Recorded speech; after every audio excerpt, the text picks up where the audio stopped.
K Sudhakaran ഇന്നലെ ഡൽഹിയിലൊന്നും നിൽക്കാതെ ചർച്ചകൾക്കൊന്നും നിൽക്കാതെ നേരെ കണ്ണൂരേക്ക് വന്നു. കണ്ണൂർ വന്നതിന് ശേഷം അവർ ഫേസ്ബുക്ക് പോസ്റ്റ് ഇട്ട് അത് വലിയ ചർച്ചയൊക്കെ ആയി. സുധാകരൻ പാർട്ടി വിടുന്നു എന്നൊക്കെയുള്ളൊരു ചോദ്യങ്ങൾ വന്നു. കാരണം കണ്ണൂരിലെ അതിശക്തനായ നേതാവാണ് കെ സുധാകരൻ. പാർട്ടി അണികൾക്കിടയിൽ ഇപ്പോഴും കെ സുധാകരന് അപ്പുറം ഒരു നേതാവിനെ അവർക്ക് ചിന്തിക്കാൻ കഴിയില്ല. അതുകൊണ്ടാണ് ഇന്നലെ സുധാകരന്റെ വീടിന്റെ ഫ്രണ്ടിൽ പോസ്റ്ററൊക്കെ ഒട്ടിച്ചത്. സുധാകരനോടൊപ്പം ഞങ്ങളുണ്ട്, ഞങ്ങളുടെ നേതാവിനെ ഞങ്ങൾ ഇരു കൈയിൽ നീട്ടി സ്വീകരിക്കുന്നു എന്നൊക്കെ പറഞ്ഞ മുദ്രാവാക്യങ്ങളും പോസ്റ്ററും ഒക്കെ വന്നത്. അത് കഴിഞ്ഞിട്ട് പ്രതിപക്ഷ നേതാവ്, നാക്കെടുത്താൽ നുണ മാത്രം പറയുന്ന ഒരു പ്രതിപക്ഷ നേതാവിനെ ആദ്യമായിട്ടാണ് കേരളം കാണുന്നത്. പ്രതിപക്ഷ നേതാവിനോട് ചോദിച്ചു, കെ സുധാകരന്റെ ഫേസ്ബുക്ക് പോസ്റ്റ് കണ്ടില്ലേ എന്ന് ചോദിച്ചപ്പോൾ സുധാകരൻ അറിയാതെ മറ്റാരോ സുധാകരന്റെ ഫേസ്ബുക്ക് പോസ്റ്റ് ഇട്ടത്, സുധാകരൻ അത് അറിഞ്ഞിട്ടേ ഇല്ല എന്നാണ് പറഞ്ഞത്. പിന്നീട് സുധാകരൻ തന്നെ പറയുന്നു, എൻ്റെ ഫേസ്ബുക്ക് ഞാനല്ലാതെ വേറെ ആരെങ്കിലും ഉപയോഗിക്കുക, ഞാൻ തന്നെയാണ് ആ പോസ്റ്റ് ഇട്ടത്. എന്തിനാണ് സതീശൻ ഇങ്ങനെ കള്ളം പറയുന്നത്? ഇദ്ദേഹത്തിന്റെ ഒരു നുണ സതീശൻ എന്ന് പറഞ്ഞ ഫേസ്ബുക്ക് പോസ്റ്റ് ഇപ്പോൾ നുണേശൻ സതീശൻ എന്നാണ്. അത് വളരെ വലിയ ഭയങ്കരമായിട്ട് കൂടുതലാണ് പുള്ളി പറയുന്നതും അതിൻ്റെ യഥാർത്ഥ കാര്യവും. അതുകൊണ്ട് ഇപ്പോൾ അദ്ദേഹം പറയുന്ന കാര്യമൊന്നും ആരും വിശ്വസിക്കുന്നൊന്നുമില്ല. പിന്നെ പുള്ളി മാത്രമേ അറിയുന്നുള്ളൂ, പുള്ളി പറയുന്ന കാര്യം ആരും വിശ്വസിക്കുന്നില്ല എന്നുള്ള കാര്യം പുള്ളിക്ക് മാത്രം അറിയത്തില്ല. അപ്പോൾ ഇതിനകത്ത് അദ്ദേഹം പാർട്ടി നേതാവെന്നുള്ളത്, പ്രതിപക്ഷ നേതാവെന്നുള്ളതിൽ പാർട്ടിക്കകത്ത് ഒരു കുഴപ്പങ്ങളും ഇല്ലാതെ 2026 110 സീറ്റിൽ അധികാരത്തിൽ കൊണ്ടുവരുമെന്നൊക്കെയാണല്ലോ പറഞ്ഞിരിക്കുന്നത്. ഇപ്പം പാർട്ടി സ്ഥാനാർത്ഥികളെ തീരുമാനിച്ചില്ല, സ്ഥാനാർത്ഥികളെ ഊഹിച്ച് വെച്ചപ്പോഴത്തേന് പലയിടത്ത് എൻ്റെ അടൂർ നിയമസഭാ മണ്ഡലത്തിൽ ഉൾപ്പെടെ ഉള്ളിടത്ത് അനൗൺസ് ചെയ്തില്ല, ഇന്നാളാണ് ഏകദേശം ധാരണയായപ്പോഴത്തേന് സ്ഥാനാർത്ഥി മോഹികൾ പരസ്യമായിട്ട് പിഴിഞ്ഞു പോയി, പ്രസ്താവന ഇറക്കി മറ്റു പാർട്ടിക്കകത്ത്. അപ്പം 100 കണക്കിന് മിനിമം പറയുന്നത് നേതാക്കന്മാരായി പ്രബല നേതാക്കന്മാർ ഉൾപ്പെടെയുള്ളവർ ഈ സ്ഥാനാർത്ഥി നിർണയത്തിന് ശേഷം പാർട്ടി വിട്ട് വെളിയിൽ വരുന്ന ഒരു അവസ്ഥ ഉണ്ടാവും. അതിന് തർക്കമൊന്നുമില്ല, നമുക്ക് കാണാം. അതവിടെ നിൽക്കട്ടെ. സാർ, ഒരു ചോദ്യം കൂടെ ചോദിച്ചോട്ടെ. ഈ സുധാകരനെ ഒതുക്കാൻ KC-യുടെ ചില കളികൾ നടക്കുന്നുണ്ടെന്ന് കേൾക്കുന്നുണ്ട്, അത് ശരിയാണോ? KC ആണ് കളിക്കുന്നത് മൊത്തവും. KC എന്ന് പറയുന്ന ആളിപ്പം അഖിലേന്ത്യാ കോൺഗ്രസ് പാർട്ടിയുടെ അഖിലേന്ത്യാ നേതാവല്ലേ. അദ്ദേഹമാണ് ഈ പറയുന്ന നമ്മുടെ പപ്പു ഉൾപ്പെടെയുള്ളവരെ നിയന്ത്രിക്കുന്നത്. ഒന്നാലോചിച്ച് നോക്കിയാൽ പപ്പുവിൻ്റെ ഒരു ഗതികേട്, അയാൾ വെച്ചേക്കുന്നത്. അപ്പം പരാജയം അത്രേ ഉള്ളൂ. കോൺഗ്രസ് ദേശീയ തലത്തിലെ കോൺഗ്രസിൻ്റെ ഗതികേടാണ് ഞാൻ പറഞ്ഞത്. അപ്പോൾ ദേശീയ KCCയുടെ ജനറൽ സെക്രട്ടറി, സംഘടനാ ജനറൽ സെക്രട്ടറിയാണ്. അദ്ദേഹത്തിന് വലിയ പവറാണ്. ആ പവർ ഉപയോഗിച്ച് പുള്ളി ഇന്ത്യയിലുടനീളം പലയിടത്തും വാർ റൂം തുടങ്ങിയൊക്കെ നമുക്ക് അറിയാമായിരുന്നില്ലേ. പണ്ടൊരു മാതൃഭൂമി വാർ റൂം തുടങ്ങി, അവസാനം വാർ റൂമും പൂട്ടി. ഇപ്പം ഇവിടെ വന്ന് കേരളത്തിൽ മാത്രം അടുത്ത പ്രാവശ്യം 2026 ഈ പറയുന്നത് ഒരു സാധ്യതയും കേരളത്തിലെ എത്ര പറയുമ്പോഴും കോൺഗ്രസ് ഉള്ള ഇടമാണല്ലോ. അപ്പോൾ ഇവിടെ അടുത്ത പ്രാവശ്യം അധികാരം പിടിക്കണം. ആ അധികാരം പിടിക്കുന്നതിനകത്ത് കോൺഗ്രസിനകത്ത് ഒരു പണിയും ചെയ്യാതെ അവിടെ ഇരുന്ന് ഇദ്ദേഹത്തിൻ്റെ ഈ സംഘടനാ സെക്രട്ടറി സ്ഥാനം എന്നുള്ള സ്ഥാനം ഉപയോഗിച്ച് എല്ലാത്തിനകത്തും അവസാനം ഇടപെടുന്ന ഒരു സ്ഥാനത്തിൻ്റെ പേരെന്നുള്ള മാൻഡിൻ്റെ പേര് ഹൈക്കമാൻഡ്. ആരാന്നറിയാമോ? പ്രിയങ്ക ഗാന്ധിയും സോണിയാഗാന്ധിയും രാഹുൽ ഗാന്ധിയും. പിന്നെ ഇപ്പം അവർ മൂന്നോടെ മുറിക്കാത്തിരുന്ന് കൂടി ഇയാൾ വെളിയിൽ നിന്ന് കേൾക്കും. അതാ ഹൈക്കമാൻഡ്. ആ അമാൻഡ് തീരുമാനിക്കും ഇയാൾ KC വേണമല്ലേ ഉണ്ട്. അപ്പോൾ അതിനു മുമ്പ് ഒരു വഴക്ക് നടക്കണമല്ലോ. നമ്മൾ ഈ ഹൈക്കമാൻഡിന് ഇടങ്ങണമെങ്കിൽ വഴക്ക് നടക്കണമല്ലോ. അപ്പോൾ ആ വഴക്ക് ഇയാൾ തുടങ്ങി വെച്ചിട്ടുണ്ട്. ഇയാൾ ആദ്യത്തെ വഴക്കായിരുന്നു ഈ പാവം പിടിച്ച സുധാകരന്. പുള്ളിയിലെ അറിയത്തില്ല, ഈ ശരീരം കൂടുതലുള്ളവന് ബുദ്ധി കുറവായിരിക്കും എന്നാണ്. അപ്പം ശരീരം കൂടുതൽ പുള്ളിക്കുണ്ട്. പുള്ളി പാവം പിടിച്ചോ എത്ര പറയുമ്പോഴും കളിയാക്കി പറയുവാണെങ്കിലും ഈ കണ്ണൂരെന്ന് പറയുന്ന കണ്ണൂരെന്ന് കേൾക്കുമ്പം ഈയൽ പറയ്ക്കുന്ന പോലെ പറയ്ക്കുമായിരുന്നു. KC വേണമെങ്കിൽ ഇപ്പോഴും പേടിയാണ്, കൊച്ചുനാളിൽ കഴിഞ്ഞ് പോകുന്നതാണ് കണ്ണൂന്ന്.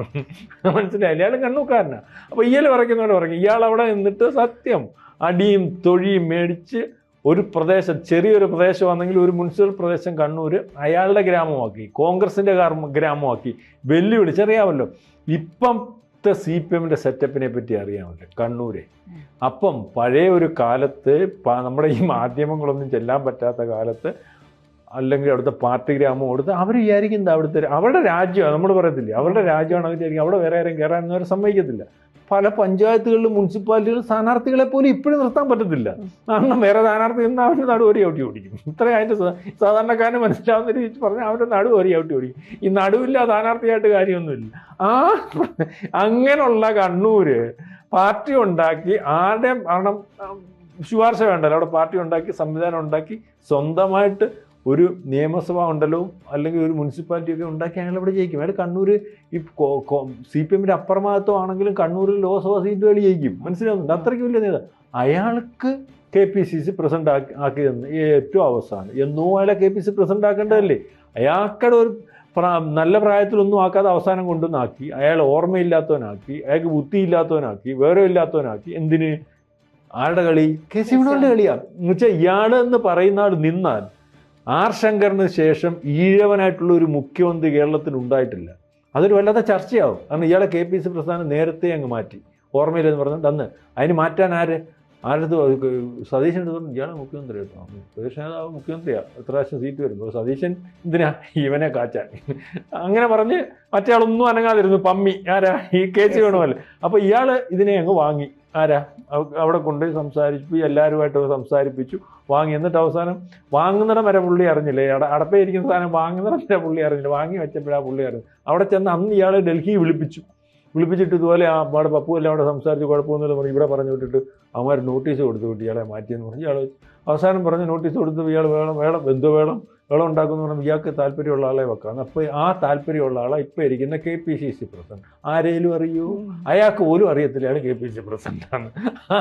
മനസ്സിലായി?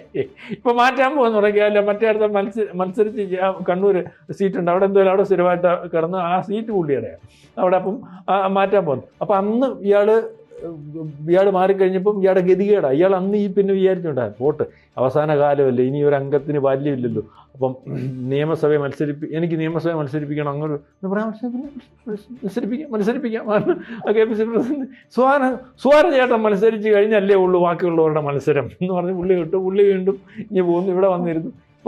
ഇപ്പം അവസാന റൗണ്ട് സ്ഥാനാർത്ഥി ചർച്ച വന്നപ്പോൾ അവിടെ ചെന്നപ്പോൾ ഇയാളവിടെ ചെവി ഊർപ്പിച്ചപ്പോൾ ഇയാളെ പേരെങ്കിലും പറയുന്നില്ല. ആരാ? ഈ സുധാകരൻ നോക്കിയപ്പോൾ കണ്ണൂരൊക്കെ വേറെ ആരുടെ പേരാണ്. അയാൾ അവിടുന്ന് വണ്ടിയും കയറി ഇവിടെ വന്നൊരു പ്രസ്താവന ഇറക്കി. ഈ പ്രസ്താവന ഇറങ്ങി കഴിഞ്ഞപ്പോൾ പ്രശ്നമായി, വിഷയമായി. സുധാകരൻ മത്സരിക്കുന്ന അവസ്ഥയിലേക്ക് വന്നു. സുധാകരൻ മത്സരിച്ചാൽ കണ്ണൂർ സീറ്റിൽ സുധാകരൻ ജയിക്കും.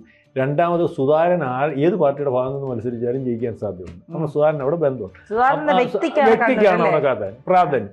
അപ്പോൾ അതായപ്പോൾ ഞാൻ നേരത്തെ പറഞ്ഞ പോലെ KC ആണ് ഈ പറയുന്ന ഇപ്പോഴത്തെ പ്രതിപക്ഷ നേതാവിനെ കൊണ്ട് അന്ന് സുധാകരനെ ഇറക്കിയത്.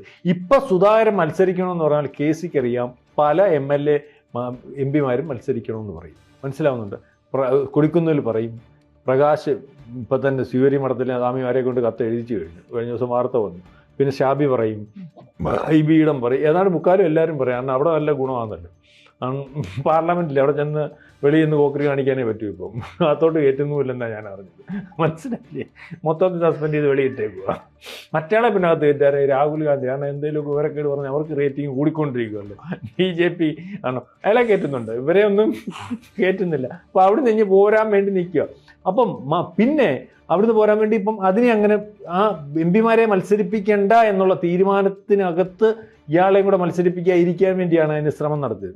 അപ്പോൾ സുധാകരൻ അവിടെ ബ്ലോക്ക് ആവുമല്ലോ, മുഖ്യമന്ത്രി എന്നുള്ള ക്ലെയിം വരത്തില്ലല്ലോ.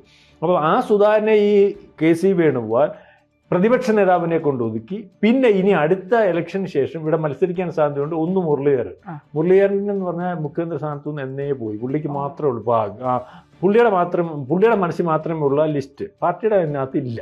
പിന്നെ ഈ രമേശ് ചെന്നിത്തല ആരാ? ഈ സതീശനോട് അത് നമ്മുടെ നായർ കൊച്ചാണ്ടനെ കൊണ്ട് കലക്കും. നായർ കൊച്ചാണ്ടൻ അവസാനം ജയിച്ചു വരുമ്പോൾ ഇപ്പോഴേ സതീശനായിട്ട് അറിയാമല്ലോ, SNDP കൊച്ചാണ്ടൻ നായർ കൊച്ചാണ്ടനോട് സതീശന്റെ കാര്യത്തിനകത്ത് തീരുമാനമാക്കി വെച്ചിട്ടുണ്ട്. ഇയാളെ ജയിച്ചു വന്നാലും നായർ കൊച്ചാട്ടൻ പറയും മറ്റേ ഈ നായരെ ഇയാളെ തീരുമാനിക്കും ഏതാ നായരെന്ന്.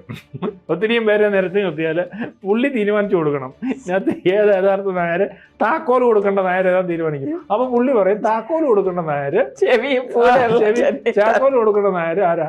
ഈ രമേശ് ചെന്നിത്തല നായരാന്ന് പറയും. അപ്പം തർക്കമായല്ലോ.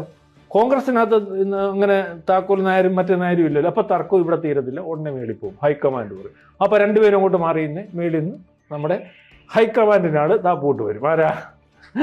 നമ്മുടെ സ്റ്റേജിലൊക്കെ കാണത്തില്ലേ ഹനുമാൻ ഇറങ്ങി വരുന്ന പോലെ ബാലയ്ക്കകത്ത് പുള്ളി വേടയും താപ്പോട്ട് വരും. ഇതാണ് പുള്ളി പ്ലാൻ ചെയ്ത് വെച്ചേക്കുന്നത്. അപ്പോൾ അതിനാണ് ആ പ്ലാനിങ്ങിനെല്ലാം ഒരു തെറ്റ് വരാൻ പോകുന്ന ഒരവസ്ഥയാണ് ഇപ്പോൾ വന്നിരിക്കുന്നത്. സുധാരൻ പറഞ്ഞു, ആര് പറഞ്ഞാലും ഇപ്പം ഇതിനകത്ത് ഈ നുണയ സുദേശൻ പറഞ്ഞുകൊണ്ട് സതീശൻ എന്ന് പറഞ്ഞുകൊണ്ട് ഫേസ്ബുക്ക് പോസ്റ്റ് ഉണ്ട്. അപ്പോൾ ഇപ്പോൾ അത് ഇങ്ങേരും പറഞ്ഞ് ആ ഫേസ്ബുക്ക് പോസ്റ്റ് കറക്റ്റാണ്. ആരാ? സുധാരൻ.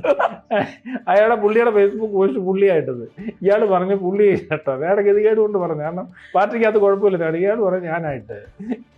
സതീശൻ പറഞ്ഞൊക്കെ കള്ള, ഇവൻ നുണയേ പറയൂ എന്ന് പറഞ്ഞെന്നാണ് ഞാൻ അറിഞ്ഞത്. അപ്പോൾ ഏതായാലും വി.ഡി. സതീശനും കെ.സി. വേണുഗോപാലിനൊക്കെ പണിയാവും. ഇയാൾ അവിടെ കയറി രണ്ടും കൽപ്പിച്ചത്. ഇയാൾ ഭൂരിക്കാളുടെ സ്വഭാവമാണല്ലേ. ഞാൻ പറഞ്ഞില്ലേ, ബുദ്ധി കുറവാ, ശരീരം കൂടുതലാണ്. മനസ്സിലായക്ക്. പിന്നെ അയാൾക്ക് ഒന്നും പേടിക്കാനില്ല. ഇനിയിപ്പോൾ എന്തുവാ, ഈ രംഗത്തിന് ബാല്യമില്ല. ഈ MP സ്ഥാനം കഴിഞ്ഞിട്ട് ഇയാളെ കൊണ്ടുവന്ന് അവർ ഒരു മൂലയ്ക്ക് ഇരുത്താനായിരുന്നു. അപ്പം ഒന്നെങ്കിൽ മത്സരിക്കുക, ജയിക്കുക, മന്ത്രിയാവുക, ഇല്ലെങ്കിലും മത്സരിക്കുക, ജയിക്കുക, മന്ത്രിയാവുക. ഇത് ഈ ഒരു നിയമസഭാ സമ്മേളനം കൂടെയൊക്കെ ഉള്ളൂ. 19 വയസ്സായി. അപ്പം സുധാരന അവസാന കളി സുധാരന്മാരെ കൊണ്ട് വലിയ പ്രശ്നമായിരിക്കും. പ്രായമാകുന്നതോറും ഇവർക്ക് ആവേശം കൂടുതലാണ്. ആർക്കാ? ഒരു സുധാരൻ CPM-നകത്തും ഒരു സുധാരൻ ഇതിനകത്തും. ഇതിനകത്ത് ഇപ്പം KC ആണ് ഇതിനകത്ത് കളിക്കുന്നത്. KC നമ്മൾ പോകേണ്ടതാണ് സുധാരൻ പറയുന്നത്. ഏതാ KC-യുടെ ഇപ്പോഴത്തെ കളിക്കകത്ത് ഞാൻ വേറെ കഥ പറഞ്ഞുതരാം. KC നമ്മുടെ ഈ പണ്ട് ഒരു അപ്പൂപ്പനാണെങ്കിൽ രാത്രി കിടന്നുറങ്ങും. നമ്മുടെ ഈ വൈകിട്ടത്തെ മഴയുണ്ടല്ലോ, ഭയങ്കര തണുപ്പുള്ള മഴ. ഏതാ ഈ എന്താ പറയുന്നത്, കർക്കിടക മാസം, അങ്ങനെ കണ്ട് ഉച്ച കഴിഞ്ഞ് പെയ്യുന്ന മഴ. അതിന്റെ പേരെന്തോ എനിക്കറിയത്തില്ല. ഇടവപ്പാതി. അപ്പൊ ഭയങ്കര പണ്ടത്തെ കാലമാണ്. ഒരു കൂരയ്ക്കകത്ത്. അപ്പം അപ്പൂപ്പനും കൊച്ചുമോനൂടെ കിടന്നുറങ്ങുക.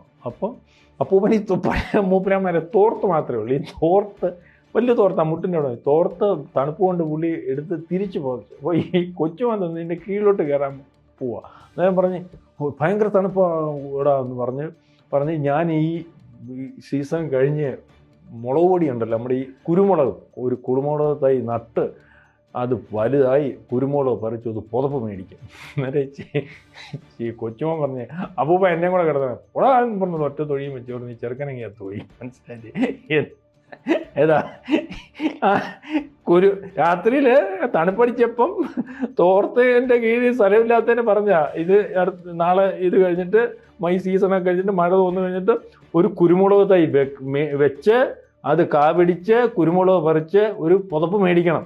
അന്നേരം പൂപ്പൻ്റെ അടുത്ത് പറഞ്ഞു പൂപ്പ എന്നെയും കൂടെ കീഴെ കിടത്തണേ ഓടാവെന്ന് പറഞ്ഞ ഒറ്റ തൊഴിച്ച് കൊച്ചു വണങ്ങി അത്തുപോയി എന്ന് പറഞ്ഞ KC വേണുഗോപാലിൻ്റെ അവസ്ഥ.